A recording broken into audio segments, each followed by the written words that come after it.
In this video, I would like to read Genesis 1:1 and following if possible. I want to read the Hebrew, do an English translation and exposition. I will not be analyzing grammar in detail like I've done in some videos.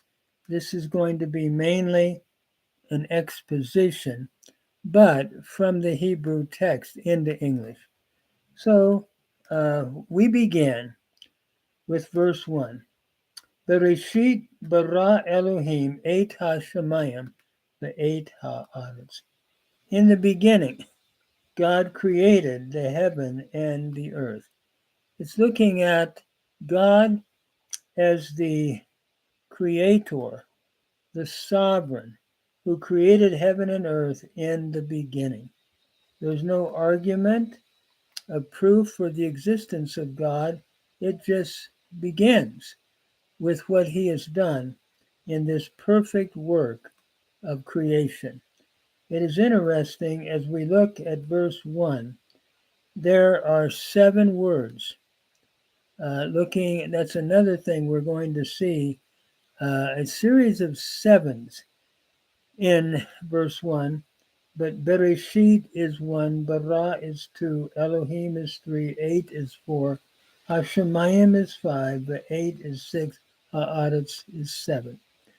So we begin with the number 7, which looks at, I think, the idea of perfection in the way the numbers often used. And so in the very beginning, God is the creator. And it's my understanding that he creates the world ex nihilo, out of nothing. He speaks it into being. What is interesting, as we look at the Akkadian account, Enuma Elish, it's very different. In the very beginning, we have 2 gods merging their waters, Apsu and Tiamat, A-P, Apsu, S-U, and Tiamat, T-I-A-M-A-T. Tiamat is the female deity, Apsu is the male. So they merge their waters, and we find a birthing of minor gods, the Igigi, or the, can I say, the minor gods that come from that relationship or that merging of Apsu and Tiamat. And there's 2 types of waters that merge, salt water and fresh water. But what is interesting here is that it's just a clear statement that God alone creates. In the beginning, God created the heaven and the earth. And I think that looks at the universe. God created everything in the beginning. And that's a beautiful beginning point. And as a Christian minister, my mind then also, and I'll be making application in these videos to the New Testament as well, that in John 1, verse 3, speaking of Christ, the Logos, all things were made by him, John says, and without him was not anything made that was made. So John sees this text and applies it to Christ as the agent of creation, according to the New Testament. Then we move on to verse 2. V'ha'aretz hayatatohu vavohu, v'choshek al panei tehom, v'ruach Elohim merachefet al panei hamayim. And the earth was formless and empty, and darkness was upon the face of the deep, and the Spirit of God was hovering over the face of the waters. Notice here we have 3 clauses. We have 14 words. Again, looking at 7 doubled here. V'ha'aretz hayatatohu, and the earth was formless vavohu, and empty. Notice the alliteration here. The earth was without form, tohu, vavohu, and empty.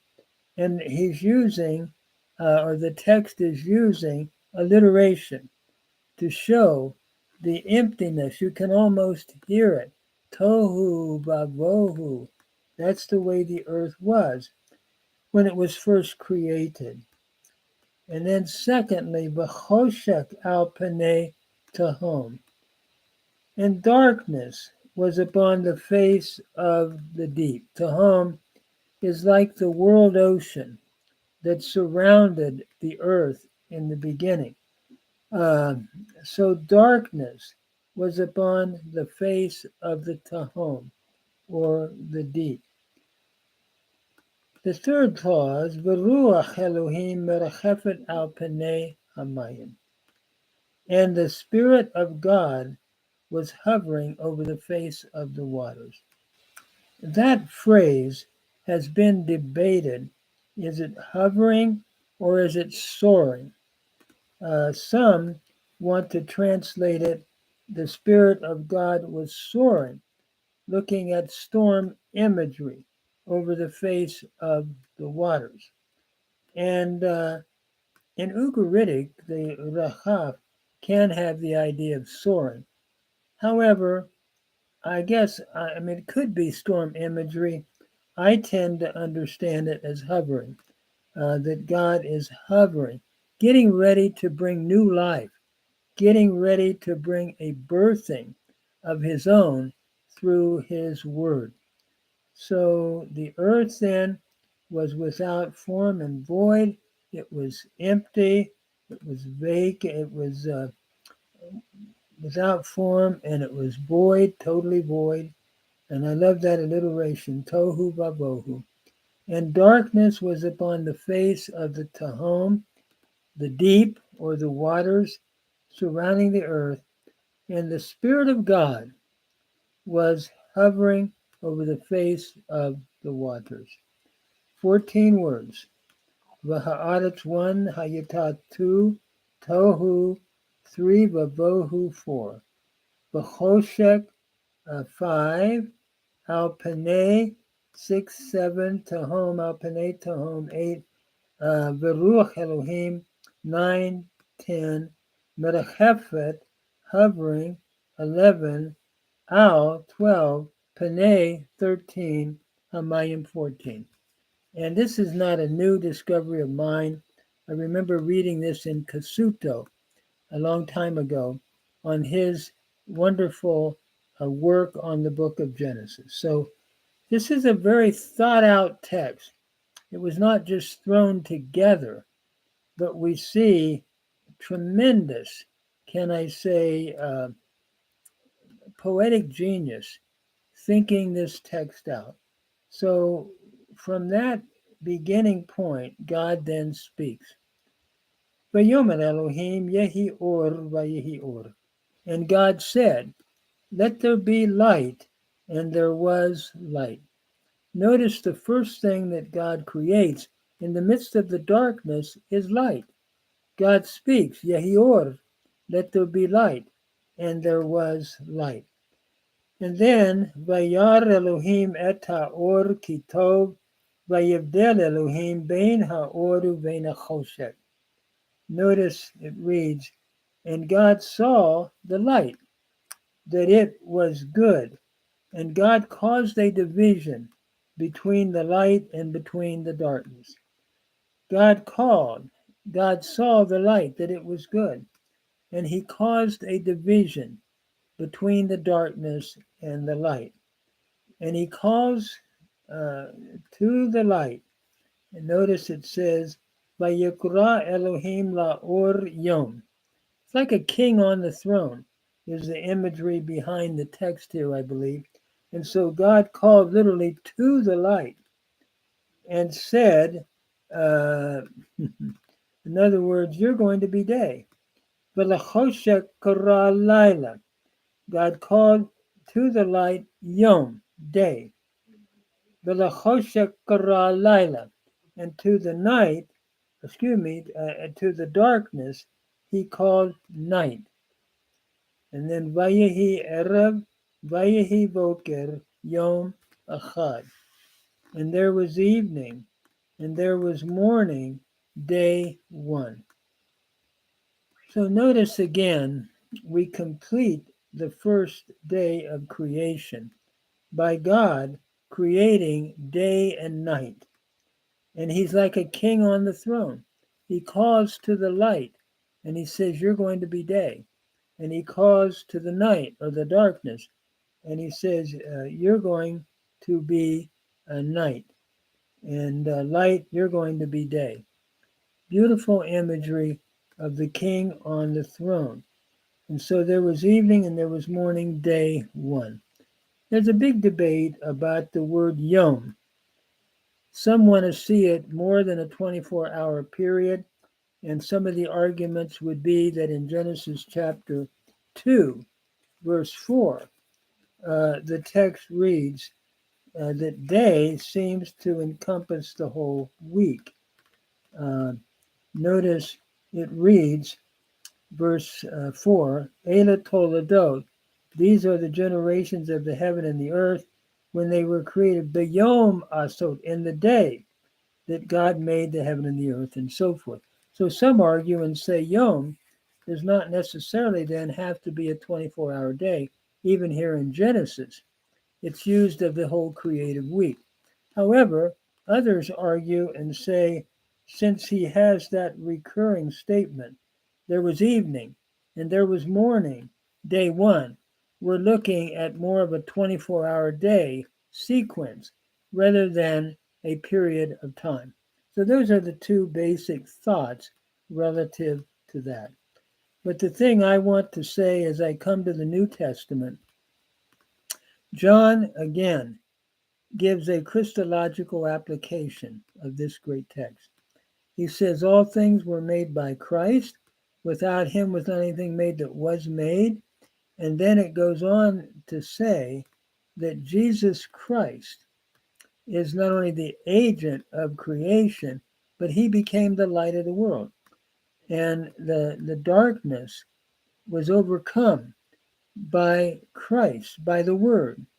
And it's interesting, one other point I'd like to make, the Aramaic word memra, meaning word, is used in what we know to be Jewish targums, where the memra said, let there be light.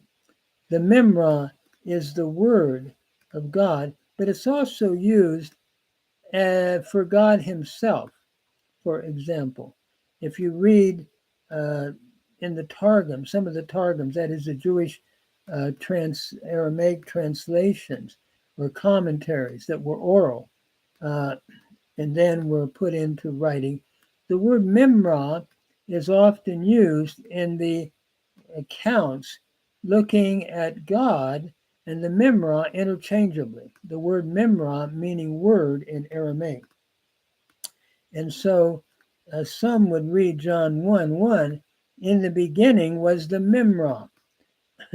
And the memra was face to face with God, and the memra was God, and so forth. That would have been in the mind of John. And I think it's a very valid point, looking at the New Testament in relationship to this text.